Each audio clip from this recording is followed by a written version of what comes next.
for this event. I said the euro was going to turn. I gave buy points that should have been elected between 540 and 470. I talked about buying all the euro crosses. Euro CAD was a home run ball. Euro Aussie was a home run ball. Euro Yen was a home run ball. So let me start taking a bow, because that was the biggest move since March of 2009. So almost achieved my objectives in one day. Up here I was talking about at least a pullback in the dollar to 97, maybe 96. So still possible there's more, but everyone, if you took even one of the recommendations on the euro or the euro crosses, should have had a good month in a day. And now we want to protect these profits. Now markets have to reset. I don't believe this low that we had on Thursday will be the low. So the dollar is going to attempt to bounce back. I really believe the next test for the dollar will come on the Fed meeting, I believe next week. The market's going to be a little bit hesitant to get too short the dollar into the Fed. And it's just my guess that this will be another buy the rumor, sell the fact in the dollar, just like Draghi was. Just like Draghi was. So, home run ball. I still think this could be a major top. I know some people are still looking for 101.5, and anything can happen, but you know what? It doesn't matter now, because anyone that took seriously what I said, first of all, should not have been long the dollar. Pointed out all these divergences, In fact, I gave Dixie numbers for a high between par 33 and par 55. The high was par 54.5 right there. So congratulations to all the brave souls who acted after the ECB mentioned what they were going to do. You had 400 or 500 pips in less than an hour or two. Hope you took it off the table. And now we're going to be careful and look for better entries on this. So, of course, what I could recommend to you today cannot be as good as what I recommended over the last week or so, and that was a big break coming in the dollar. It's manifested, and even though we want to do something new, now we have to be patient, wait for resets in the dollar. My best guess is that the dollar works around into the Fed, and I see the next best dollar selling opportunity coming in post-Fed next week. Give me a Y if you're with me on the dollar index.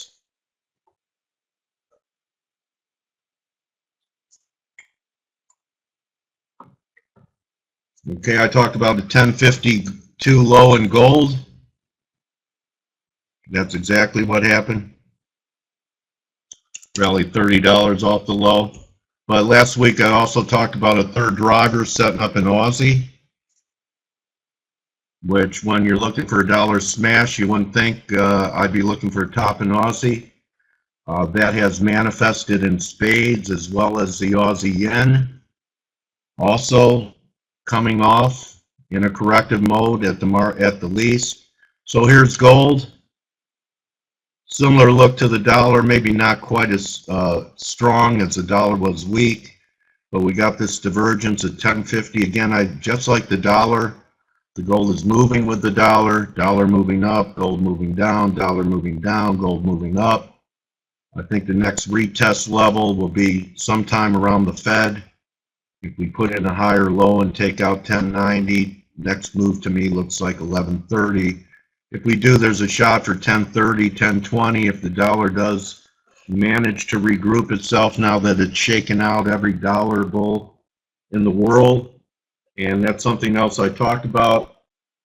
My bias was the long side of euro over pound, even though the pound bounced, because I kept talking about during our webinars the extreme bearishness in the euro, that everyone thought that parity was a layup going into the end of the year. I pointed out certain areas in the euro where I believe buy stops existed. I talked about a move to 110.50. So we cleaned out a lot of the shorts, a massive short covering rally on that turn with the divergences. And now again, I look at levels like 1050, 1080, up to 1250. And then I look at levels down possibly around 107.50, 106.80 on the downside. So gold, just like the dollar, I believe we're going to have to be patient and let it fill in. Maybe it'll put in a higher low, just like the dollar could put in a lower high. But I think the next major day of an inflection point is really going to happen around the Fed. Give me why if you're with me. I pointed out that the gold shares were acting good while the gold was making new lows. So it was another reason I thought gold could pop. Shares are still acting okay. They're in a little bit of a pullback mode, but they never made new lows. I believe this was the example I gave you. The amount of gold. So gold made new successive lower lows, and the shares made successive higher lows. So here we are, well above the lows from last August, September. We'll see maybe if the gold does pull back one more time, we'll have another opportunity down around these levels to look at the mining shares again. I showed you actually Yamana. Well, the crude is still acting lousy, and I was right to say avoid shorts in Canada until we got up towards 34.80, 35. We're there now. So here's Yamana gold. See how we put in a higher low while gold was making new lows even into December. So then again, this is another tool. I know that a lot of people in Eastern Europe and Russia pay attention to the gold market and the oil market. The oil market has been a different story. When the dollar sold off on Thursday, oil rallied, but the oil shares did not. So crude remains under pressure. $36 crude now looks more likely. Let me go to next year, or January. Crude continuing under pressure here. Canada making new recovery highs. In fact, new highs up towards the level that I talked about at the 135 level.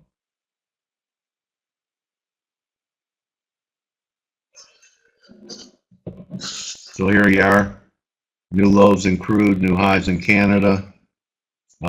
I've seen targets maybe another 2 to 3 lower in crude, so I'm not ready to do anything on the short side of Canada. In fact, the short that I pointed out last week was the one that's working for over 100 pips from the 3 dry formation is in Aussie USD. And I think there's still some more left in the Aussie. I think we will trade under the 72 handle, but here's your crude look. Obviously, crude and oil shares are much weaker than the gold and the gold shares.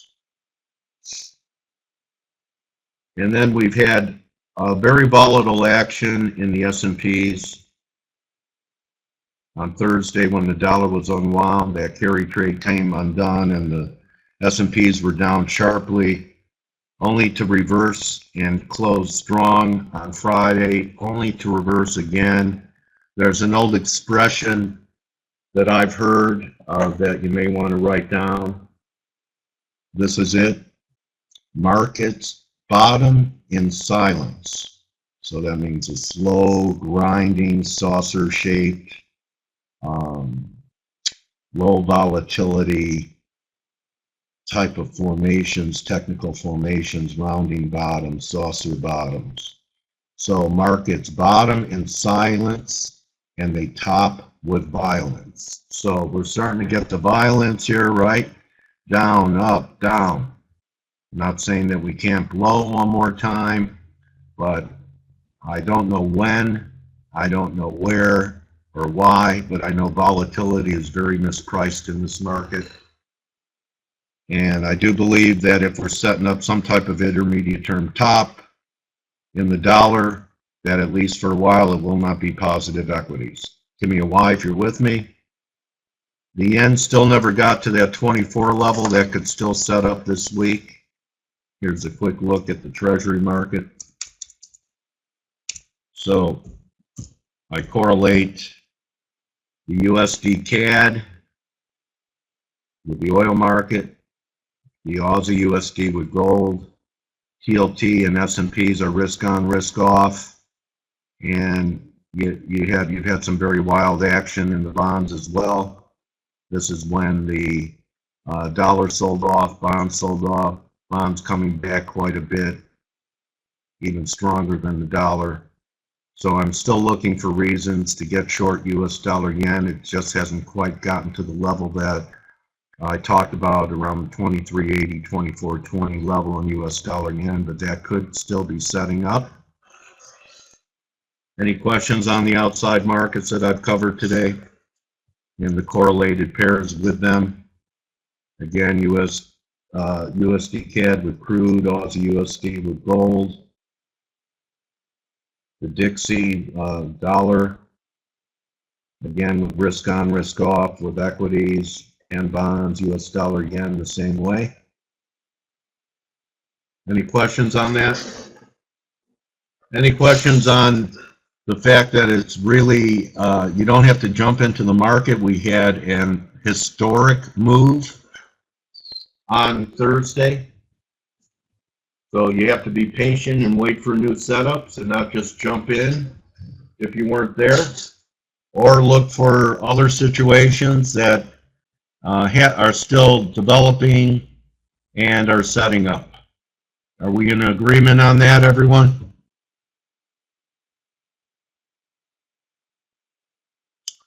So once more, calling the top in the dollar, bottom in euro was a huge home run ball.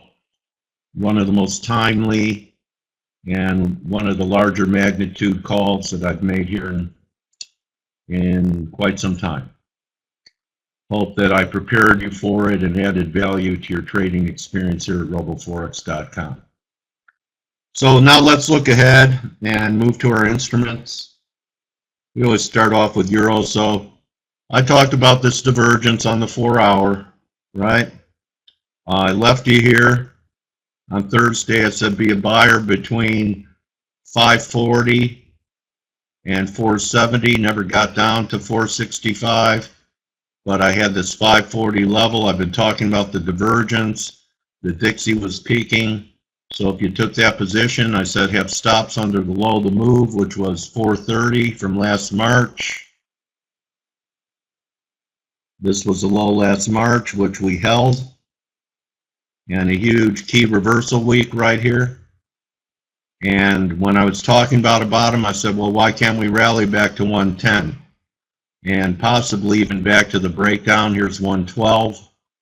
This is where I think eventually we're going to go. But here in no man's land, I think important levels to watch now are about 107. On the downside, we should hold 107 on any break. Give me a Y if you see it. Here again, here's the breakout at 107. Also, we have confirmed highs on the 4-hour. Way confirmed highs on the 1. So I wouldn't even think about shorting this until divergences begin to develop. And perhaps all we're doing is, to me, this looks like a flag. This was impulsive. The biggest move since March of 2009, which was at the bottom of the financial crisis in the globe, 2009 March. To me, it looks like it's trying to work off this extreme momentum reading by going sideways. And the next technical formation that looks to be developing looks to be a flag to me. Okay. Right there.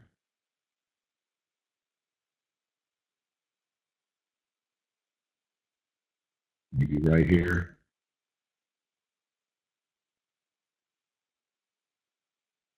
So My belief is that these highs will be taken out, and I view buying breaks to be the right way to approach this for now. 107.80 towards 106.90 would be a decent buy zone to look for a push up to above 110.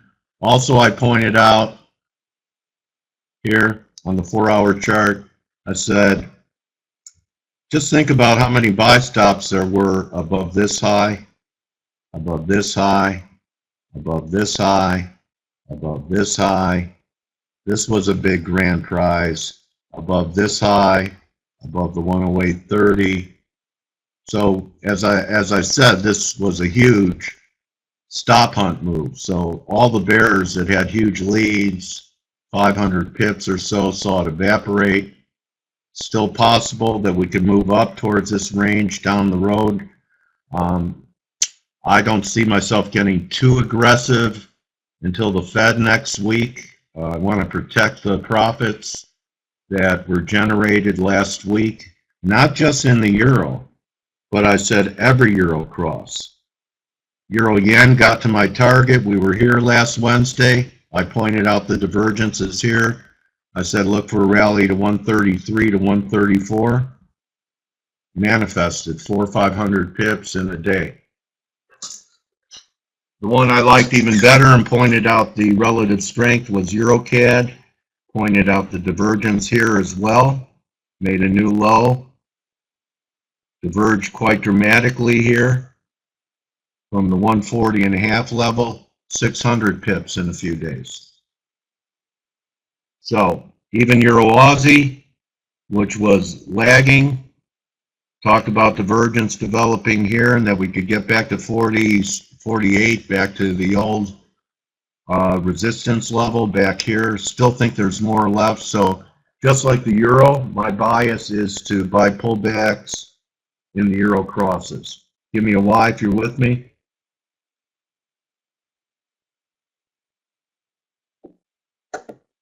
On the euro and all the crosses, which were huge trades to the upside. Don't expect 400 to 600 pip winners every week. Sometimes that takes a month to achieve that kind of magnitude of a move. So give me a Y if you're with me. Here was the reason I was pounding the drum on euro pound. I kept saying euro kept making new lows without the euro pound. I left you here on Wednesday, was talking about that we kept having higher lows, even though the euro was making new lows, and that was a market message, market tell for me. I talked about a weekly potential right shoulder down in here at the 70 level, got down to about 69.80. So even here you have 200 pips profit made on a low beta trade, euro pound. I think you could consider taking some profits on euro pound and look for pullbacks to buy there as well. Again, we're confirming high, so I don't believe this is the end of it. And do think after some type of pullback action that we have in here that it shouldn't be worse than the 71 level. And my next major target to the upside is back towards the 73.80, 74 level. Give me a Y if you're with me. So this one, as I said before, was flashing that there was something going on. The euro pound will always turn before the general market turns. So here's your 4-hour. Here's your 4-hour euro. New low, new low, new low, but diverging. Euro pound. Higher low, higher low, higher low, higher low. So let me ask you guys a question now. Are you going to pay closer attention to the euro pound? Because the euro pound was my market tell that the dollar, besides fib targets and wave counts for a top in the dollar, the fact that the euro kept making new lows and the euro pound didn't, was what gave me my belief and conviction that it was not right to be long the dollar anymore. and that there were opportunities brewing on the short side of the dollar. And keep in mind, as this trade progresses in euro pound and we head up towards this next resistance level, if we break out over 74, this was what I call a campaign trade that could take us up to the 79.80 level for an eventual target. That would be a measured move of this and this. Once we break out, the neckline comes in at 74.17. So call that 440. That could take us up to here, 79.80 or so. So I wasn't a perma bull here because we got short for this break because I thought we'd get a right shoulder. We started buying it when everyone thought we were crazy. This was a tip off of a turn in the dollar. And longer term, I think that we could see a 79.80 range in the euro pound. Give me a Y if you're with me.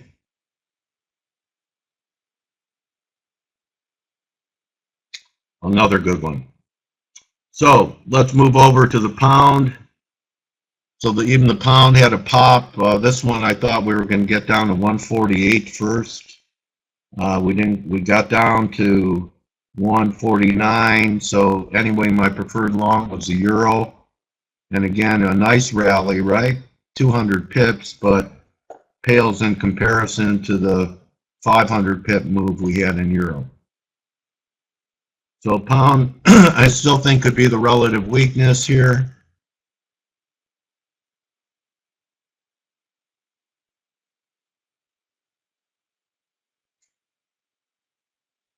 So I would say 52.12 could be a problem for the pound, that perhaps we have one more shot down in the pound. Thinking that the pound could be vulnerable.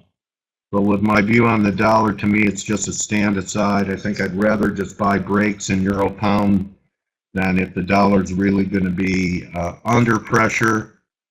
The euro pound's working, tells me not to want to be long the pound, but tells me to be long the euro on breaks.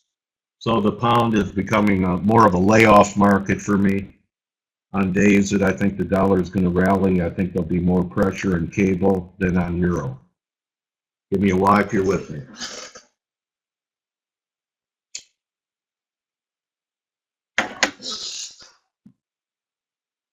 So I was surprised Friday with that huge strength in the stock market when Draghi came back out that the yen could not make a new high.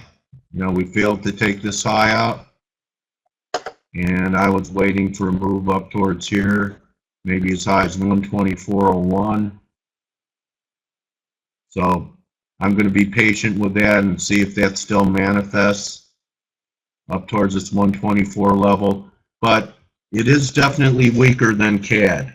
So, you know, it's one of the dollar pairs. It now becomes a preferred short, even though the CAD's at the levels. And I said we could go to 135. Here we are. Actually have some stuff here. I have to leave CAD alone. You shouldn't have been short CAD because I was looking for the CAD to rally up towards 134.80. Too much momentum for me to play with it. Look at the confirmed high that we're getting up here. 79 reading. I think we're close to a reaction high, but I'd rather let it do some work and see where it's at when crude is trading maybe another $2 or $3 lower. Give me a Y if you're with me. So much more relative strength in Canada than in yen, okay? Yen hasn't made a new high. And thinking that there still is potential for a third drive to a high up near 24.02. So about 80 pips higher, I'd be interested if we're trading under the RSI is under 70 on the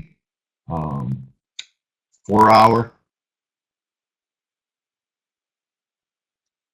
and also on the 1.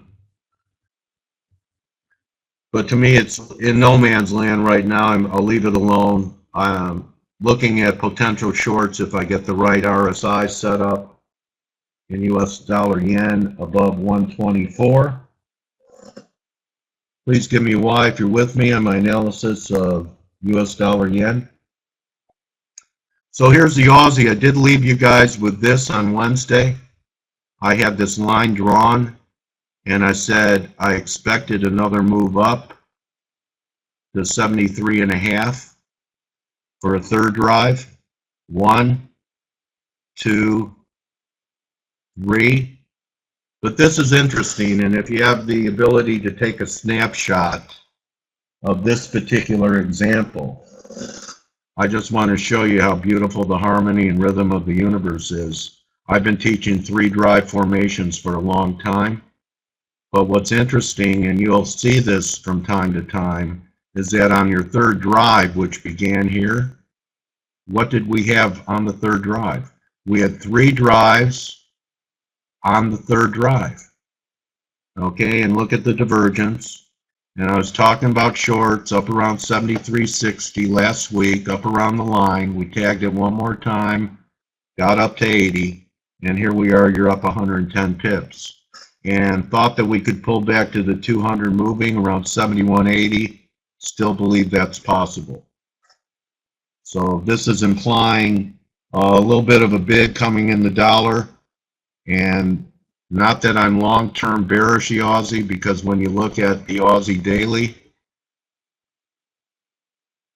you have an ascending triangle.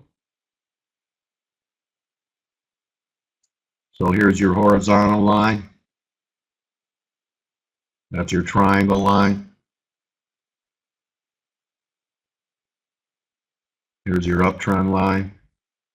So that was something else I talked about, that with the dollar making new, higher successive, higher highs, Aussie was not making lower lows.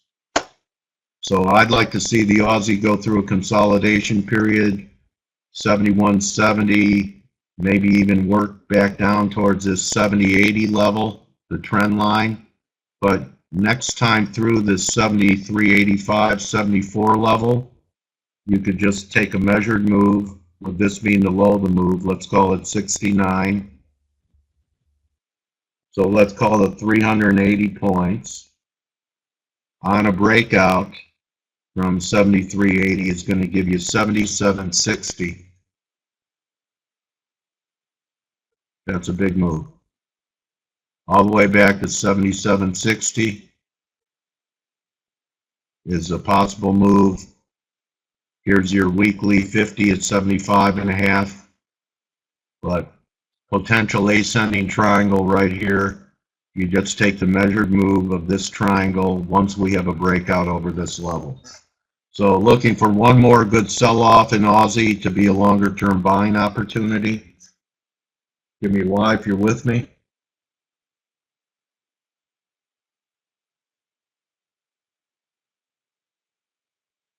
And that you recall the third drive, I drew this line on Monday. So we got there on Draghi, rolling over. So perhaps for a scalp, we get a rally back to 73.20. You have stops over 80, looking for at least 71.70 and maybe as deep as 71.20, 71.30. Give me a Y if you're with me. Any questions on anything that I've covered here today? So the expression is, you have to be there all the time, at least paying attention, to be there for the good times. Last week was a definite good time for those who took some of my analysis to heart and acted upon it. We want to protect those profits.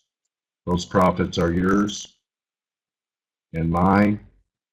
We have a few ideas. Now we have to be patient for setups. I think the next major inflection point is going to happen around the Fed. Markets tend to thin out going into the end of the year with Christmas and New Year's. So with that being said, we'll see how things unfold going into Wednesday. I want to thank RoboForex for letting me share my analysis. It's my hope that I'm adding value to your experience as a client, customer, of RoboForex.com. Good hunting in the meantime, and I'll see everyone on Wednesday.